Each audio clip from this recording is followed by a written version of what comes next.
अपने अस्तित्व के 450 करोड़ साल के कालखंड में धरती पर सामूहिक विलुप्ति यानी मास एक्सटिंक्शन की 5 बड़ी घटनाएं हुई हैं। आखिरी विलुप्ति करीब 6.5 करोड़ साल पहले हुई जब विशाल डायनासोर विलुप्त हो गए, लेकिन स्तनधारियों समेत कई कशेरुकी प्राणियों का अस्तित्व बच पाया। 6.5 करोड़ साल बाद आज धरती एक बार फिर अपने अस्तित्व के सबसे बड़े संकट को देख रही है और वैज्ञानिक ये अंदाजा लगाने की कोशिश कर रहे हैं कि छठी सामूहिक विलुप्ति यानी 6th मास एक्सटिंक्शन कितना दूर हो सकती है।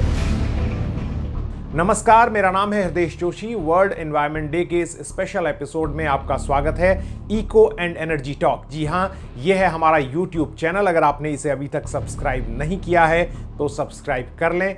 इस वीडियो को देखकर लाइक बटन जरूर दबाएं ताकि ये ज्यादा से ज्यादा लोगों तक पहुंचे। वैज्ञानिक कहते हैं कि हम एंथ्रोपोसीन में रह रहे हैं। एंथ्रोपोसीन का सीधा मतलब है कि जब मानव गतिविधियों और कार्यकलापों का प्रभाव धरती के भौगोलिक धरातल और उसके पर्यावरण पर इतना अधिक बढ़ने लगे कि उसके दुष्परिणाम स्पष्ट रूप से दिखाई देने लगे। वैज्ञानिकों ने यह तक कहा है कि अब हमने पूरी धरती के अस्तित्व को खतरे में डाल दिया है और इसीलिए आज हम इस विषय पर बात कर रहे हैं कि क्या छठा मास एक्सटिंक्शन यानी जो 6th मास एक्सटिंक्शन या सामूहिक विलुप्ति है, क्या हम उसके कगार पर खड़े हैं। विशेषज्ञों का साफ तौर पर कहना है कि पहले हुए 5 मास एक्सटिंक्शन यानी सामूहिक विलुप्तियों के विपरीत जो 6th मास एक्सटिंक्शन है वो साफ तौर पर दिखाई दे रहा है कि वो सिर्फ और सिर्फ मानव गतिविधियों और उनके प्रभावों के कारण होगा।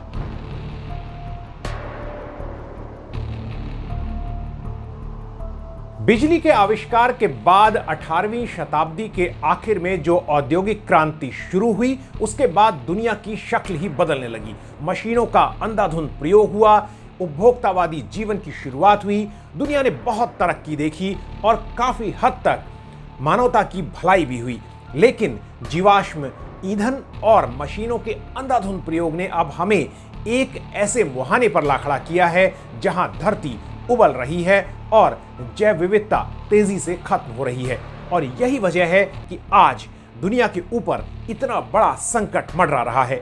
आपको याद होगा कि पिछले साल और इस साल 2 साल लगातार विश्व मौसम विज्ञान संगठन यानी वर्ल्ड मेट्रोलॉजिकल ऑर्गेनाइजेशन ने साफ तौर पर कहा है कि अगले 5 सालों यानी 2027 तक हम 1.5 डिग्री की वो थ्रेशोल्ड, वो दहलीज को पार कर जाएंगे तापमान वृद्धि की, जिसके बाद आपदाएं बहुत तेजी से होंगी और लगातार होंगी और मानवता को मिटा भी सकती हैं। WMO ने यह भी कहा है कि अगले 5 सालों में ही कोई एक साल ऐसा होगा जब धरती का तापमान अपने रिकॉर्ड स्तर पर होगा, यानी इतना ऊंचा जितना इतिहास में कभी दर्ज नहीं किया गया। लेकिन अब सबसे महत्वपूर्ण बात जो हम आपको बताने जा रहे हैं, अर्थ कमीशन जो दुनिया भर के समाज विज्ञानियों और क्लाइमेट साइंटिस्ट का एक ग्रुप है और जिसके कई कार्य समूह यानी वर्किंग ग्रुप भी हैं, उसने अपनी ताजा रिपोर्ट में कहा है कि जो 8 लक्ष्मण रेखाएं हैं जिनके आधार पर हम धरती के वजूद को नापते हैं, अगर सरल भाषा में कहूं तो उन 8 लक्ष्मण रेखाओं में से 7 जो बाउंड्रीज हैं वो हम क्रॉस कर चुके हैं।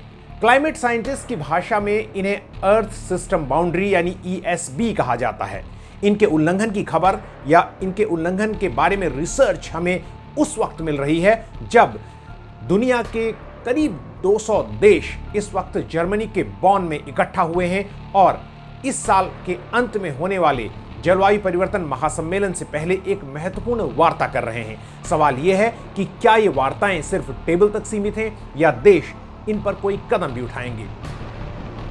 इन महत्वपूर्ण लक्ष्मण रेखाओं में सुरक्षित और सामान्य जलवायु की तापमान सीमा, सरफेस वाटर यानी नदी, तालाब इत्यादि, भूजल, नाइट्रोजन, फास्फोरस और एरोसोल का स्तर और सुरक्षित लेकिन असामान्य जलवायु की तापमान सीमा शामिल है।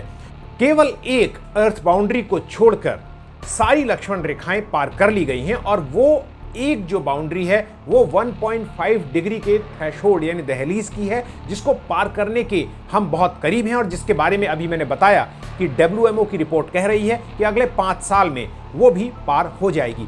ऐसे में हमारी जैव विविधता को बहुत बड़ा खतरा है और अगर जैव विविधता ही नहीं बची रहेगी तो फिर इंसान का या मनुष्य का वजूद बचा नहीं रह सकता। इन लक्ष्मण रेखाओं का उल्लंघन इतना ज्यादा व्यापक है कि दुनिया के, विश्व के जो 50% से अधिक भौगोलिक क्षेत्र में इसका असर दिखाई दे रहा है और तकरीबन 86% आबादी जो है इससे प्रभावित हो रही है।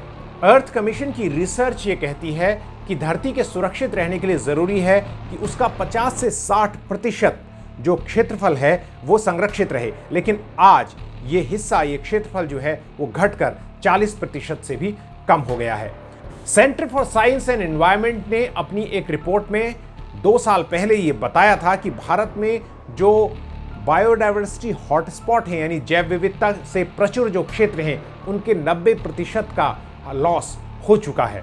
और आने वाले दिनों में जिस तरह से हम अपनी धरती के साथ व्यवहार कर रहे हैं, ये खतरा और बढ़ना है।